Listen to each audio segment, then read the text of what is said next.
और morning prime में अब युद्ध से जुड़ी खबर। हिजबुल्लाह के नए चीफ नईम कासिम ने ऐलान कर दिया है कि जब तक हिजबुल्लाह की शर्तों पर युद्ध विराम नहीं होता तब तक हिजबुल्लाह की लड़ाई इजराइल से जारी रहेगी।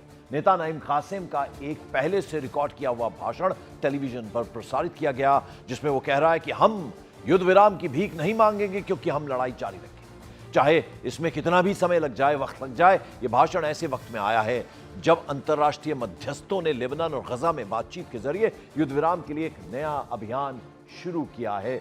उस बीच यह भाषण आया है नईम कासिम का।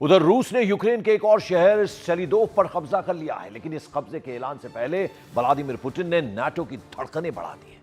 पुतिन ने अपना परमाणु पंजा दिखाया है।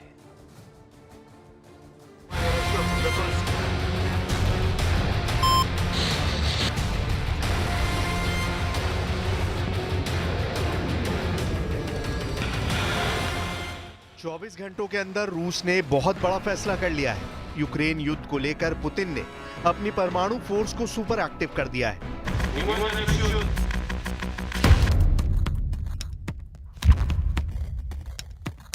Уважаемые товарищи,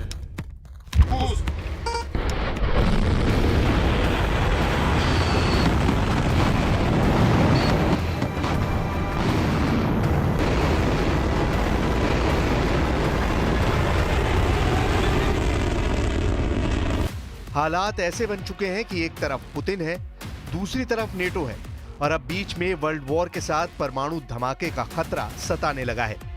यूक्रेन में तेज हो रहे पुतिन के हमले बता रहे हैं कि पुतिन का परमाणु मिसाइल वाला गुस्सा पूरे यूक्रेन को ही नहीं, पूरे यूरोप को जला सकता है। रूस के हमलों से साफ है कि पुतिन का गुस्सा बहुत खतरनाक है। ये युद्ध ज़ेलेंस्की के हाथ से निकल चुका है। ये बात बाइडेन और उनके साथी देश जानते हैं। पुतिन का परमाणु पंजा निकल चुका है। परमाणु पंजा यानी 5 परमाणु मिसाइल। इसमें सबसे खतरनाक सरमत मिसाइल भी है, इसमें बुलावा मिसाइल भी है, इसमें छोटी दूरी की स्कंदर मिसाइल भी है, इसमें सैटर्न और टोपोल मिसाइल भी है। पुतिन ने जब से रूस की परमाणु फोर्स को युद्ध अभ्यास का ऑर्डर दिया है, पूरा नेटो दहशत में है। फ्रांस और ब्रिटेन से लेकर अमेरिका तक रूस की न्यूक्लियर फोर्स की चर्चा हो रही है। сегодня мы проводим очередную тренировку стратегических сил сдерживания. Отработаем действия должностных лиц по управлению применением ядерного оружия с практическими пусками баллистических и крылатых ракет.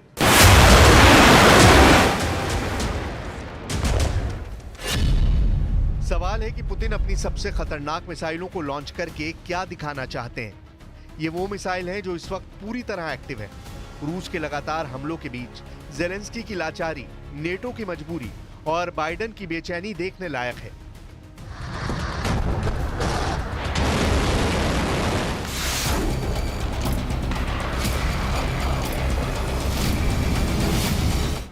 पुतिन की परमाणु धमकी का मतलब है 96 करोड़ लोगों पर वर्ल्ड वॉर का खतरा। पुतिन कह चुके हैं कि यूक्रेन को लंबी दूरी के हथियार देकर अब नेटो रूस के खिलाफ सीधी लड़ाई लड़ना चाहता है। ये सब समझाने के लिए आपको दिखाते हैं पुतिन का परमाणु तहखाना, जिसमें मोबाइल लॉन्चर वाली इस्कंदर मिसाइल है, जिसकी रेंज 500 किलोमीटर है। बहुत ही घातक मिसाइल है ये। पनडुब्बी से दागी जाने वाली बुलावा मिसाइल, रेंज 8000 किलोमीटर से भी ज्यादा है। RS-36 सेटन, जिसे पुतिन का शैतान भी कहते हैं, रेंज सबसे ज्यादा 16000 किलोमीटर। RS-28 सरमत, इसकी रेंज 10000 किलोमीटर से भी ज्यादा है।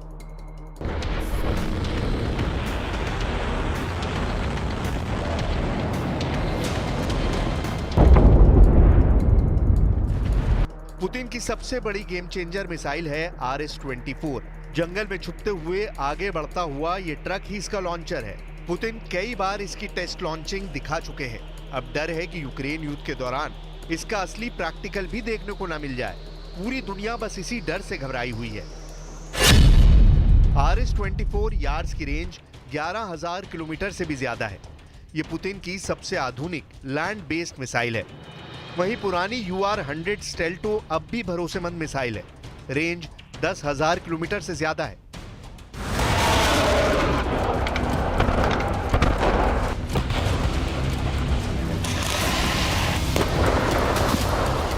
सबसे बड़ा सवाल है कि अगर न्यूक्लियर बम वाला हमला हुआ तो लंदन कैसे बचेगा, पेरिस कैसे बचेगा, न्यूयॉर्क कैसे बचेगा, और बड़ा सवाल कि वॉशिंगटन डीसी में व्हाइट हाउस कैसे बचेगा। ये बहुत बड़ा मुद्दा है क्योंकि अब वर्ल्ड वॉर का खतरा है। हालांकि जेलेंस्की को फिक्र अपने खार्किव की है, सूमे की है और डोनेस्क की है, जबकि वो खुद अपनी कैपिटल कीव में बैठे हैं।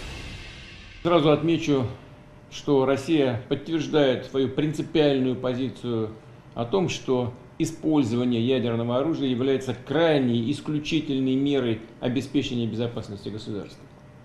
Вместе с тем, мы хорошо понимаем, что именно ядерная триада продолжает оставаться надежным гарантом суверенитета и безопасности нашей страны.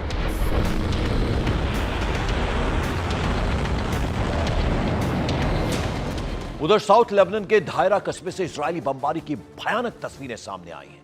महज कुछ ही सेकंड में पूरा का पूरा इलाका तबाह होता हुआ नजर आ रहा है। तस्वीरों में आप देखिए, इजरायली फोर्स भी साफ साफ दिख रही है जो अपनी पोजीशन पर मुस्तैद है। धमाके के वक्त इजरायली फोर्स छिपती है और उसके अगले ही पल पूरे इलाके में आग लग जाती है। इस बीच लेबनानी टीवी चैनल ने खबर दी कि हिजबुल्लाह 60 दिन के सीज फायर के लिए राजी हो गया। माना जा रहा है कि इसी वजह से इजराइल ने दक्षिण लेबनान में खास तौर पर बिका, बालबेक और नवातिये जैसे इलाकों में अपनी एयर स्ट्राइक तेज कर दी है। आग की लपटें, धुएं का गुबार साफ देखा जा सकता है। और यहां आपको बता दें कि अगर न्यूक्लियर हमला होता है तो हमला कहां होगा। वैसे तो पुतिन की मिसाइलों की रेंज में पूरी दुनिया है, लेकिन कुछ चुनिंदा टारगेट ही हैं जहां पर वो अपनी परमाणु मिसाइल से अटैक कर सकता है। पुतिन के गुस्से का मतलब क्या है? क्या होगा अगर परमाणु बटन दबा और न्यूक्लियर हमला हुआ?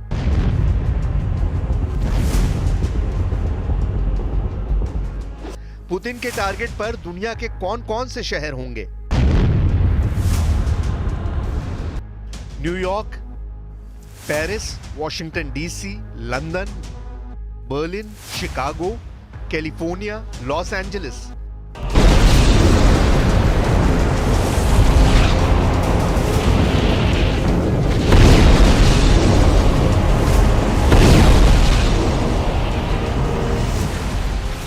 ये नाम इसलिए क्योंकि पुतिन की रेंज इन शहरों तक है, और अगर नेटो और अमेरिका ने उनके साथ न्यूक्लियर युद्ध शुरू किया तो पुतिन इन सभी शहरों को धूल में मिला देंगे।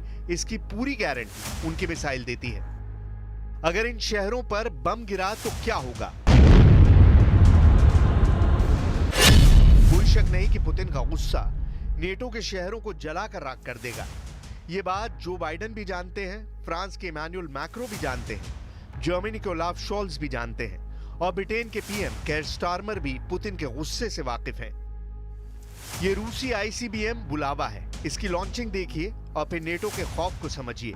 एक के बाद एक बुलावा मिसाइल लॉन्च हो रही है। एक मिसाइल, दूसरी मिसाइल, तीसरी मिसाइल, चौथी मिसाइल। बोरई क्लास की पनडुब्बी में ऐसी 16 मिसाइलें लॉन्च की जा सकती हैं। 8,000 किलोमीटर तक वार करने वाली ऐसी हर एक मिसाइल 6 परमाणु बम से लैस की जा सकती है।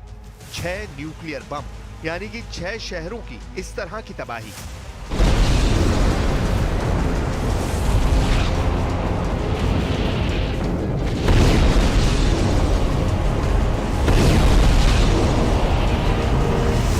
Учитывая рост геополитической напряженности, появление новых внешних угроз и рисков, важно иметь современные и постоянно готовые к боевому применению стратегические силы.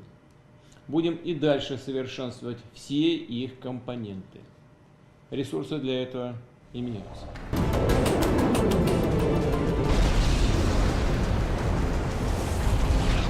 अगर रूस के परमाणु युद्ध अभ्यास का टारगेट अमेरिका है तो रूस अकेला अमेरिका का दुश्मन नहीं, जो उस पर परमाणु हमला करने की ताकत रखता है।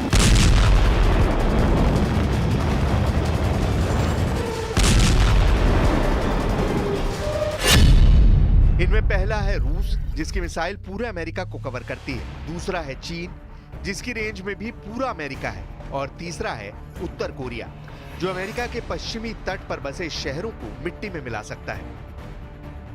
अब सवाल है कि इन तीनों में कौन सा देश इस वक्त अमेरिका को लेकर सबसे ज्यादा आक्रामक है, जो अमेरिका पर परमाणु हमला करने के फैसले से पीछे नहीं हटेगा। क्या वो रूस के राष्ट्रपति व्लादिमीर पुतिन है, जिनकी मिसाइलों से अमेरिका डरा डरा सा रहता है? क्या वो चीन के राष्ट्रपति शी जिनपिंग है, जिनकी खामोशी ही अमेरिका से लेकर ताइवान और जापान को डराने के लिए काफी होती है? या फिर उत्तर कोरिया के supreme leader Kim Jong Un के ऑर्डर पर अमेरिका पर न्यूक्लियर अटैक हो सकता है? किम जोंग उन ने अपनी मिसाइल लगातार दिखाई है। किम जोंग उन का हंसता खिलखिलाता हुआ चेहरा उनके किसी भी दुश्मन को डरा सकता है, खासतौर से जब किम जोंग उन को अपनी लंबी दूरी की मिसाइलों के टेस्ट पर खूब जश्न मनाते हुए देखा जाता है। फिलहाल पूरा नेटो पुतिन के परमाणु पंजे को देख रहा है। परमाणु पंजा यानी 5 परमाणु मिसाइल। सबका फोकस पुतिन की सबसे खतरनाक सरमत मिसाइल पर है। वो बुलावा से भी खौफ में है। इस्कंदर और सेटन से लेकर टोपोल का डर भी बढ़ता जा रहा है।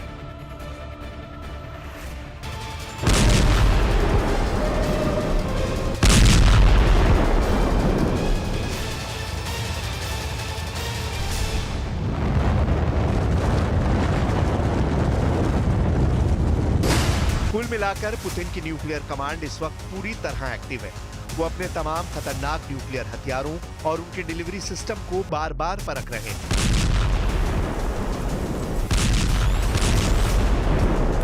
पुतिन की मिसाइल के टारगेट पर नेटो का हर बड़ा शहर है और इस बात को समझना बहुत जरूरी है कि पुतिन की धमकी को हल्के में लेने की गलती वर्ल्ड वॉर को दावत कही जाएगी। इसलिए युद्ध को लेकर पूरी दुनिया में जो अंगारे देखने को मिल रहे हैं, उसमें यूक्रेन का अंगारा गाजा से भी खतरनाक है, क्योंकि इस जंग में बार बार बताया जा रहा है कि रूस के परमाणु